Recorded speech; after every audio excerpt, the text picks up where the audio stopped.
You are watching Cyber Live. Welcome to this fireside chat where we are going to talk about securing the metaverse and understanding the new attack surface. Joining me is Lisa O'Connor, who's the Managing Director at Accenture. Lisa is a global leader of security research and development at Accenture, leading 2 labs in Washington, D.C. and Herzliya in Israel. Her role is to develop and co-innovate with the Global 2000 to create the future of security and cyber defense.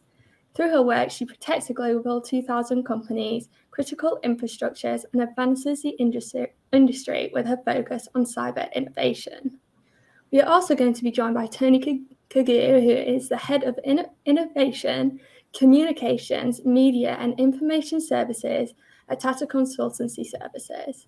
He has over 15 years of experience in IT and consulting, leading customer relationships across multiple domains with a strong focus on contact center, networks, CFO functions, and emerging technologies. Tony works with enterprises to define the future of business, create and implement innovation strategies that enable them to deploy the right investment models and build customer-centric, intelligent products. Welcome, Lisa and Tony. Thank you. Thank you. How are you both today? Very good. Excited. Doing Good, great. yes. Well, we have quite a lot to get through, so we're going to kick it off straight away, and I'm going to come to you first, Lisa. So, in practical terms, what is the metaverse? Is it a revolution in virtual engagement, or would you say a revolution in existing offerings? Yeah, I would say it's definitely an evolution that could become a revolution. And I think that's kind of the tipping point we're at now as we have the immersive technologies and some of those, the AR, the VR, the mixed media, all the things that we call extended reality.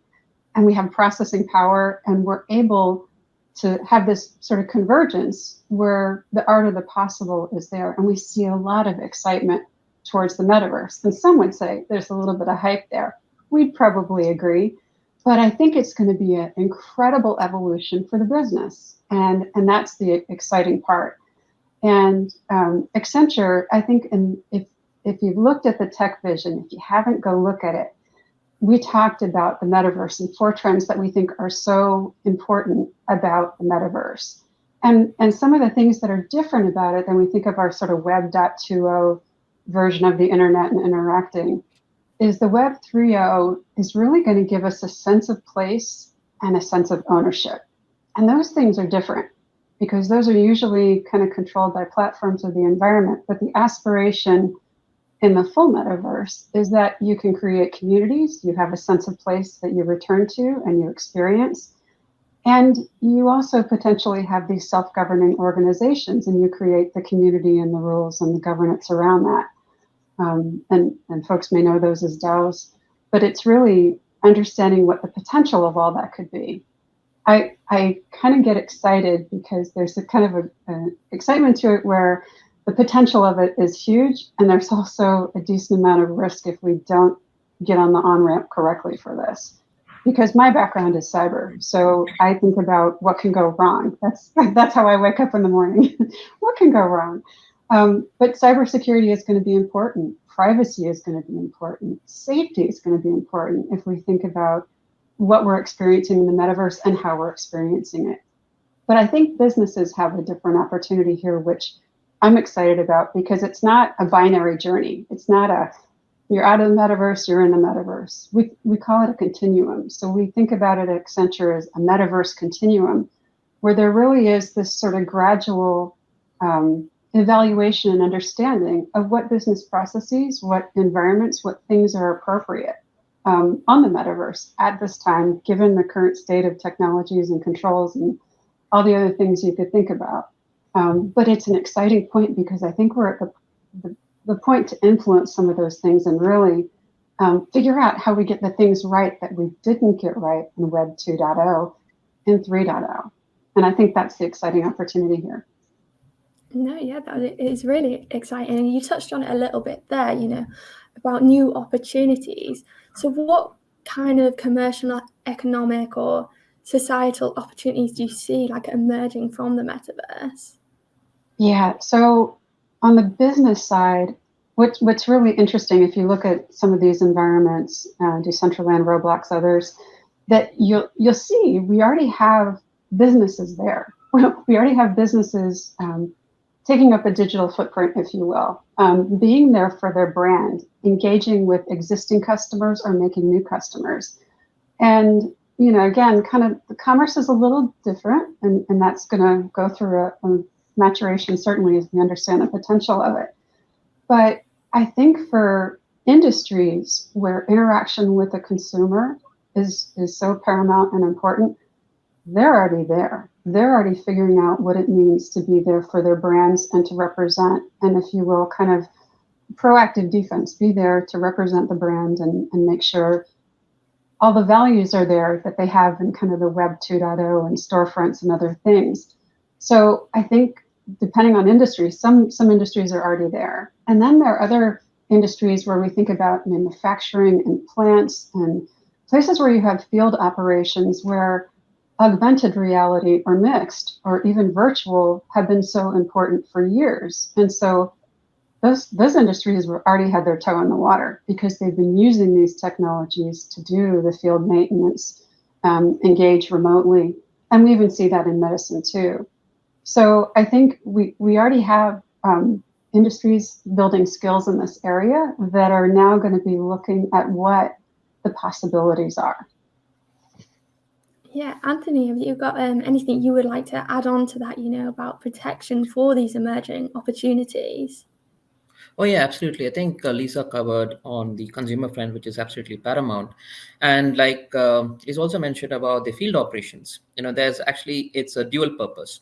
One is to kind of work remotely, and the other one is to also train your people for field operations, specifically in the mining areas and everything, where health and safety becomes absolutely critical and important, right? So Metaverse gives organizations an opportunity to kind of focus on health and safety of their employees, graduates who are joining them, engineers, to kind of train them in a real world field, because I think Metaverse brings in a heightened this kind of engagement with people around. So apart from the commercial aspect, I think on the societal aspect, Metaverse also kind of leads way into engaging with the unmet or the unserved economy of people or the sector of people. For example, the elderly people who are kind of isolated. We saw that a lot during the pandemic times. So they were trying to understand, a lot of organizations are trying to understand how you can better engage them, how can make them feel a part of something greater than just their four walls that covers them. So that's one kind of, like a set of people that we can engage with. And the other one, we can explore into the healthcare sector, the rehabilitation, the therapies. So Metaverse has its implications in a lot more ways than commercial use as well. I think it's still yet to be explored, I would say. I think Metaverse is still in the hype bubble, like I would call. So I'm from innovation. So my job is to kind of talk about the art of possible. Like Lisa said, her job is to kind of say what could go wrong. So my job is like, forget about what could go wrong. Let's think about what is the art of possible, right? So it could address every single sector of people. Age, you can see from Facebook as well. People as young as 12 years, 11 years are engaging in Metaverse. So I think the possibilities are huge, and the societal implications, specifically addressing the SDGs, right? The Sustainability Development Goals as well in third world countries and upcoming countries as well. So it's going to be great.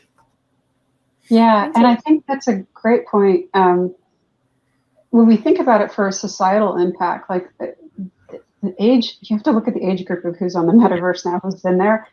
It's younger than me.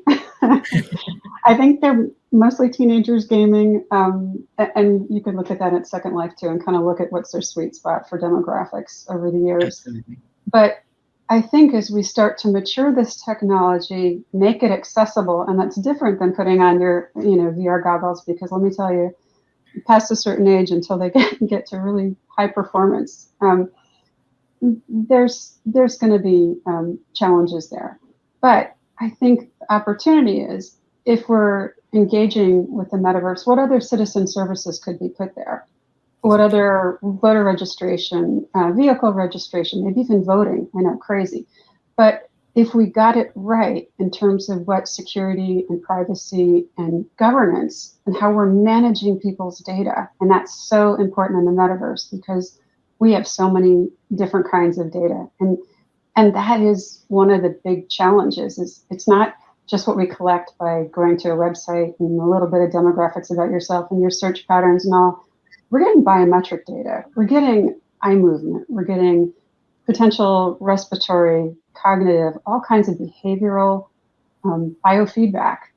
That could speak a lot and create an incredibly personal digital fingerprint, right? That you may or may not be comfortable with yet. To use some of these technologies, the haptics, the other feedback, the motions, some of these are necessary. So it's a balancing act of making sure that, like GDPR requires, you gotta say what you're collecting and disclose and be transparent. That's a tall order for the metaverse. And so stepping into it, we really have to make sure we understand what we're collecting, why we're collecting it, how we're using it, and what's happening with that data. Who else may be in the loop on that data? I think that, to me, we've got to get that right, because you can think about kids online, you can think about seniors online, you can think about me online.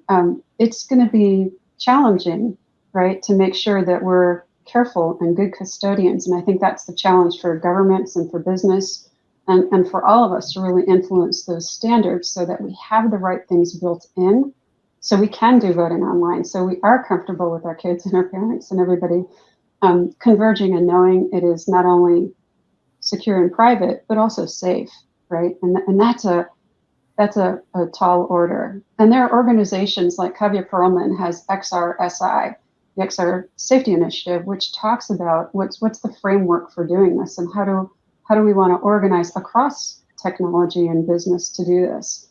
And those consortiums are so important for shaping what this Web3 experience and the technologies will enable. No, definitely. You make a really good point there. I think a lot of people are concerned about, the data and the security of the metaverse. So, Tony, how do you think blockchain and digital identity can be implemented, to help protect data within the metaverse? I think we're just talking about the safety, right? The safety that people feel it's safe to be in the metaverse. For example, in the metaverse, we create avatars. So how do we know the avatar that is there in the metaverse is who they are, right? Whether the age group is the right age group. So when kids come into a metaverse space and they start engaging, do all of them in that the particular space are of that age group? Are they secure? Are they safe? I did not believe, it's like that anything could happen in metaverse when it kind of started coming up. But then I started seeing the news where some people were abused in the virtual world, in the virtual space. The age group was different. The psychological impact of people being in the metaverse is as real as the real world today. So security in the metaverse is absolutely critical. So digital identity forms a fundamental part of metaverse. It will become a fundamental part of metaverse because the technologies that we use in digital identity today, like NFTs and all the other things combined together, will help us to secure that identity crisis that we have today, right? So even in the real world, when everything is physical, you're able to see with your own eyes who it is, the real face, the real person. There are still scams. There is still a lot of theft happening. There's a lot of issues and it's like a crime happening there. So imagine in the metaverse the possibility of criminal activity. So digital identity will form a critical part, and that is an absolute necessity in the metaverse today. How do we kind of do it is something that we are exploring today. For example, if you take Twitter has actually kind of, or they're building a solution where they're trying to use facial recognition to identify the age of the person who's going to just come into the metaverse. So like that, like Twitter, there are many other companies who are doing it. So when we talk about digital identity as a critical function in the metaverse, previously we were talking about the data protection, the GDPR, right? It's not just the data transfer between two entities, but it's the physiological data as well, like eye tracking, like Lisa mentioned. So all this physiological data is categorized as personal information according to GDPR and every other data protection laws. So how do you kind of secure it? So people will not have the right to forget in the metaverse. Reason being is the only way you can secure the data in, or one of the only reasons you could secure the data in the metaverse could be through blockchain, right? So it's immutability. And once you bring in blockchain into the metaverse, so everything is immutable. It stays there, and you know who accesses it. What are the transactions that happens there? You expand blockchain beyond data protection. The currency exchanges, the financial transactions that happens today. I think NFT is more pricier than any other physical product in the world today, right? So there are a lot of NFT that is being created, that is being sold for millions. So how do you secure data and your currency or your financial transactions? So that's where blockchain comes in. So it's not about just blockchain or digital identity. Like we spoke a couple of minutes back, it is about bringing all these technologies together so that it becomes, number one, accessible. People understand what it does, how it helps them. The second part is people need to know how to use it, right? So all these technologies need to come together to form that secure ecosystem, I would say, in the metaverse. So blockchain will kind of ring fence it, and digital identity will be our passports in the virtual world. I think that's absolutely critical. Yeah, and identity is really interesting because to reach sort of the full vision of the metaverse, we need self-sovereign and we need interoperability, right? So it's not just, I'm not going to create, an avatar for every single immersive experience I want. Hopefully I create one and I can reuse it. And ideally, the control of how I show up is mine, right? As the user, as the person.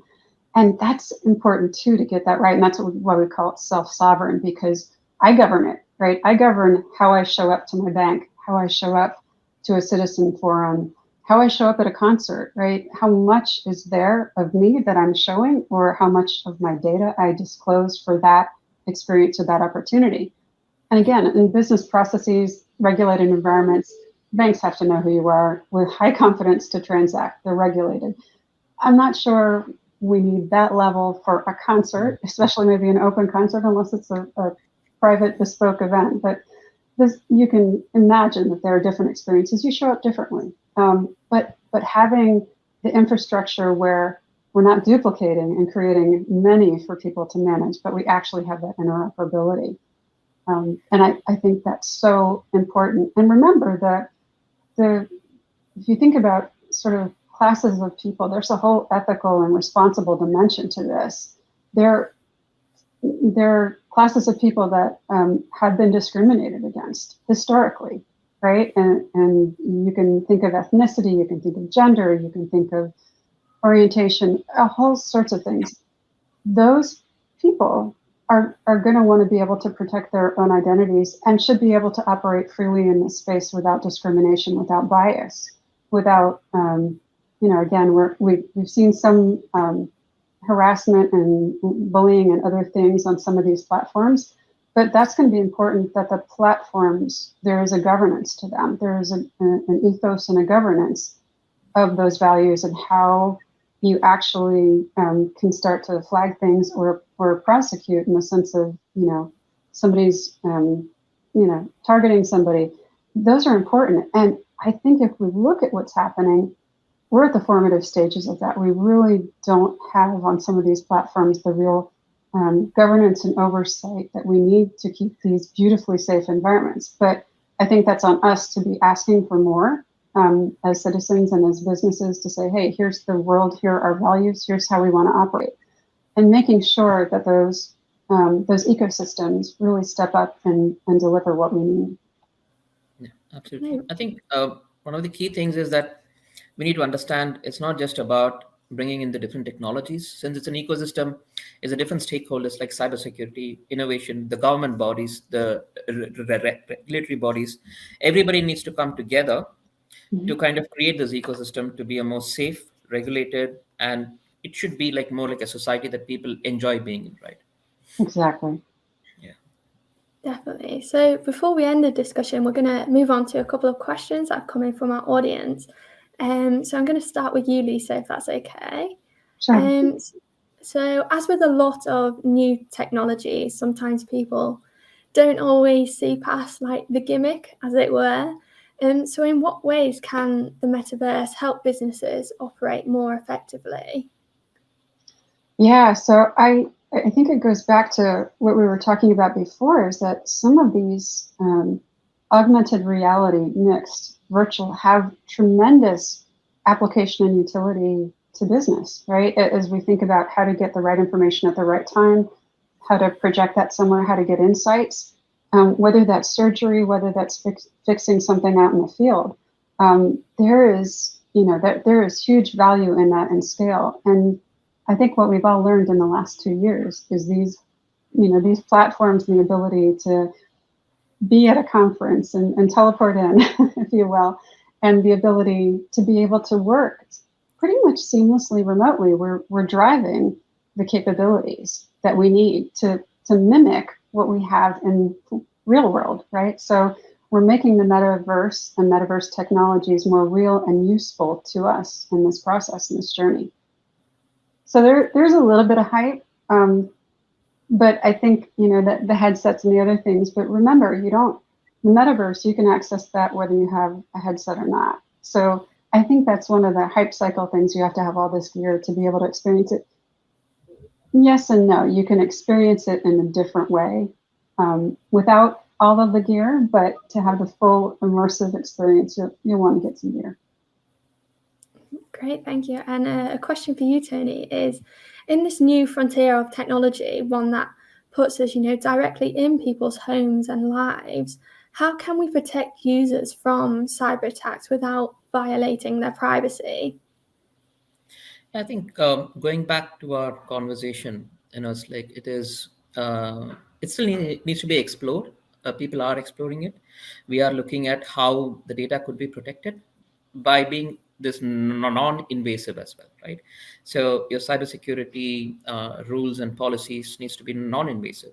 You can't have a camera in your home switched on every single time to understand who from that home is actually in the metaverse or is using that metaverse ecosystem. That's not going to be possible, and it's never been possible that way. So that's when technologies like blockchain, digital identity becomes absolute key, because those digital identities, like we spoke about, cannot be only for the metaverse. It needs to kind of transcend the physical and the virtual world together. So for example, if I have an ID for me that I use in my bank for my financial transactions, it should be the same ID that I take to the metaverse to create my avatars. Because one of the key things is we need to. So let me give an example. So let's consider a Hollywood actor who's kind of like doing an ad for a perfume brand. Now there's a 12-year-old kid who's creating an avatar of the Hollywood actor in a metaverse, and he goes there. Can the perfume brand link that avatar to the perfume for advertisement? No, they cannot, right? Because it kind of violates the personal information policy of the actor and the kid. So this cannot be even considered that the actor lives in that home where the kid lives. It cannot be like that. So there are a lot of things that we need to bring in, have the right structures, the governance, like Lisa was talking about, which is absolute key. We need to explore more technologies to make it more non-invasive, become a part and parcel of a life today. It cannot be a separate thing that happens outside the home and inside the home. And metaverse, one of the things that metaverse is trying to achieve is how do you seamlessly integrate virtual and physical worlds. That includes we walking on the street, being in office, being at home. So yeah, the technologies will enable these kind of structures to come into play. Yeah, and I think the challenge for business, and as we design it, is there is rich data, as Tony shared. There's tons of data that can be collected, but we should only be collecting what we need for the experience, and then least amount that we need to have that experience, and then really be good stewards and custodians of what happens next with that, right? And whether anything should happen next with it. And I think those are the questions we should be asking as we put our feet in the water. Great, thank you both. I think we're going to leave it there for today. So thank you both, Lisa and Tony, for joining us. It has been a really interesting discussion. Thank you. Thank you very much. And thank you all for tuning in for this discussion, and make sure you stay tuned for the rest of our speakers on Cyber Live.